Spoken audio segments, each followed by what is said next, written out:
Okay, so the thing we're going to discuss right now is what elements and isotopes are, because we want to kind of understand how they relate to stars and the fusion that occurs within stars. And in order to understand fusion and stability in stars, we have to understand how elements and isotopes are put together. So this brings us to the idea of the basic structure of the atom. Okay, the basic structure of the atom that we're going to talk about is that atoms are made up of three things. They're made up of electrons. Hold on, let me change the color of my. There we go. They're made up of electrons, they're made up of protons, and they're made up of neutrons. Now, some interesting things that we need to know, not so much about electrons, but electrons are negative particles, and they have a mass of approximately 0. For all intents and purposes, we can say that their mass is 0. Protons, however, have a positive charge and they have a mass of approximately 1 AMU. So for our intents and purposes, we're going to say they have a mass of 1. Okay? And then neutrons, as you may have figured out, have no charge because they are neutral. Okay? And they also have a mass of about 1. It's a little more than 1, but their mass is about 1 AMU. Okay? Now, there are a couple of things that are particularly important about protons, neutrons, electrons. First off, protons, the number of, that's not what I wanted. The number of protons, which this is the symbol for a proton, the number of protons is the same as what's called the atomic number. Okay? And the atomic number tells us the identity of an element. Okay, every element has a different number of protons, and that's what makes them unique. Now, the thing about the neutrons, which this is the symbol for neutrons, help determine the mass.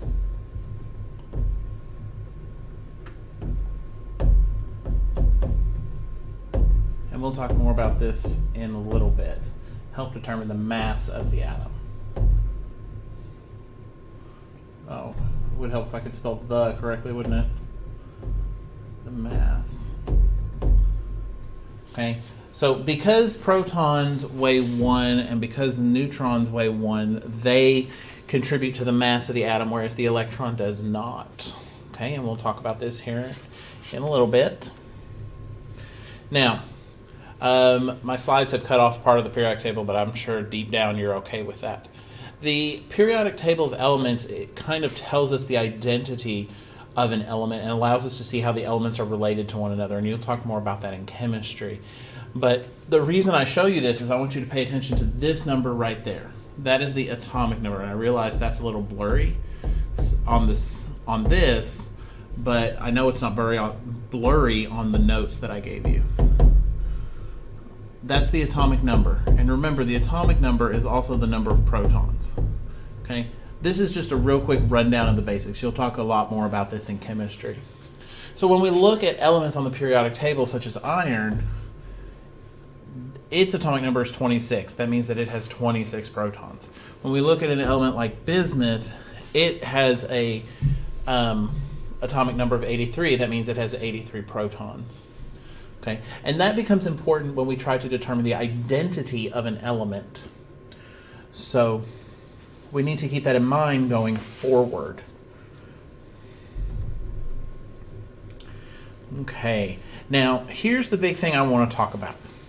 I want to talk about this idea of isotopes. You may have noticed that each of these are hydrogen. Okay, they all have 1 proton. However, they have a different number of neutrons. This one, protium, has 0 neutrons, deuterium has 1 neutron,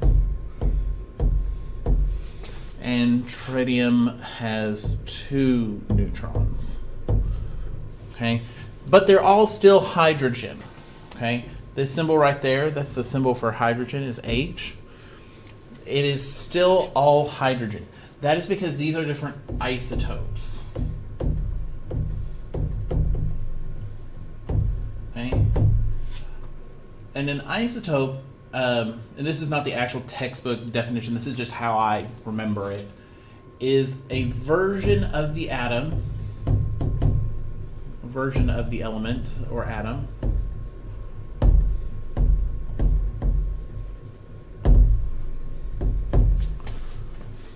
based on mass.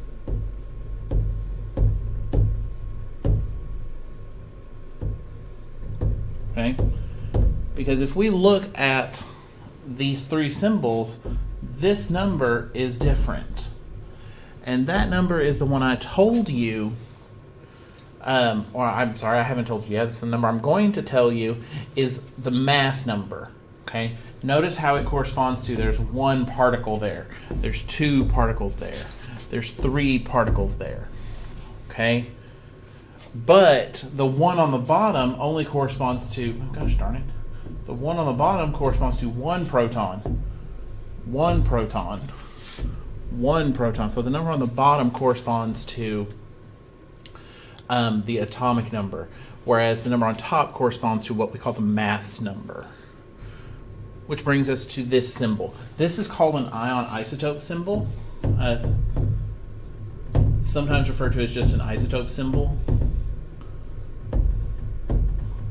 because it tells us the symbol and specifics of a particular isotope.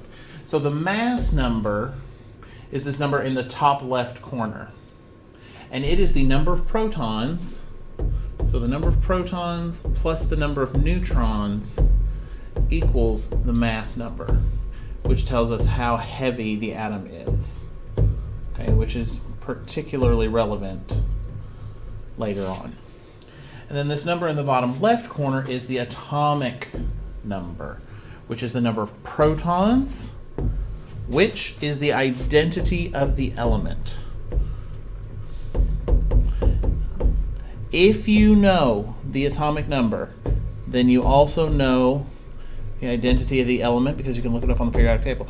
If you know the identity of the element, you also know the atomic number, because you can look it up on the periodic table.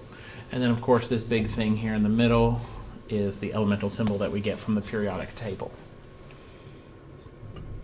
Okay, here's two examples. We have carbon-12, which is an isotope of carbon, and we have carbon-14, which is an isotope of carbon. So both of these numbers are the same. So it's whatever is the same between the two isotopes. That is the atomic number, if you recall from the last slide. That is the atomic number, which means there are 6 protons in each one of these carbon atoms. But the real difference is up here, 12 and 14. This signifies that we have 2 different isotopes of carbon. Okay. Now remember that 12 is equal to the number of protons plus the number of neutrons. So if I have 12 total and I know that I have 6 protons, then I know that I have 6 neutrons. Okay? So that's how we can use the mass number and the atomic number to figure out the number of neutrons, which is special. This is the most stable, this particular carbon-12 is the most stable form of carbon. Now over here we have 14 is the mass number, so this is a different isotope of carbon, and it has, remember that its mass number is the number of protons plus the number of neutrons. Okay? So 14 is equal to 6 because all carbons have 6 protons plus X number of neutrons. And when we subtract that, we get 8 equals X neutrons. So that means that carbon-12, or carbon-14 has 8 neutrons, which makes it a different and unique isotope of carbon. Okay. So if we want to figure this out with useful information that we would use with star calculations or something like that, how many protons and neutrons are in strontium-87? Well, based on the periodic table, the symbol for strontium is Sr. It's in the second column, fifth period. Now, according to this, according to the periodic table, its atomic number is 38. And this right here, this 87 at the end, that is the mass number. Okay? So, there we go. So we have a mass number of 87, and we have a atomic number of 38. So if we want to figure out the number of neutrons, remember, this is the number of protons. This is the number of protons plus the number of neutrons. So if we just subtract the bottom number from the top number, we get 49 neutrons. So there are 49 neutrons in strontium-87. Okay, and another example, how many protons and neutrons are in radon-222? So according to the periodic table, the symbol for radon is Rn. Radon is a toxic radioactive gas that leaks out of the ground. Let's see, and according to the periodic table, its atomic number is 86. And I tell you right here that its mass number is 222.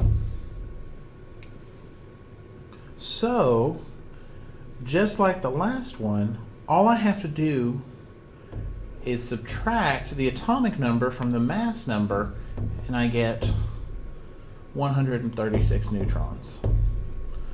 Because this right here is the atomic number, which means I have 86 protons.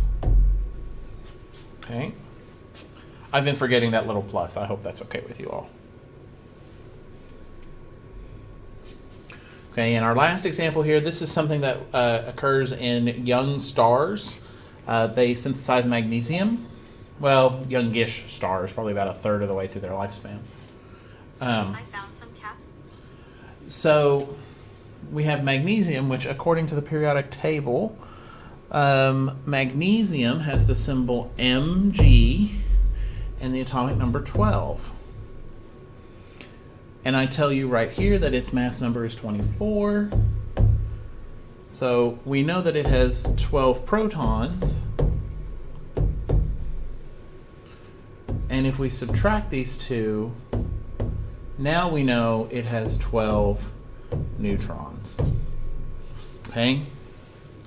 So hopefully that helps kind of give you the basic overview of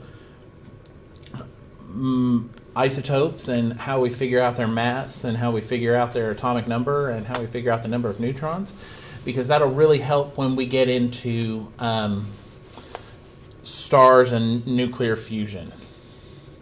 So if you have any questions, comment or email me, and we will get them all sorted out.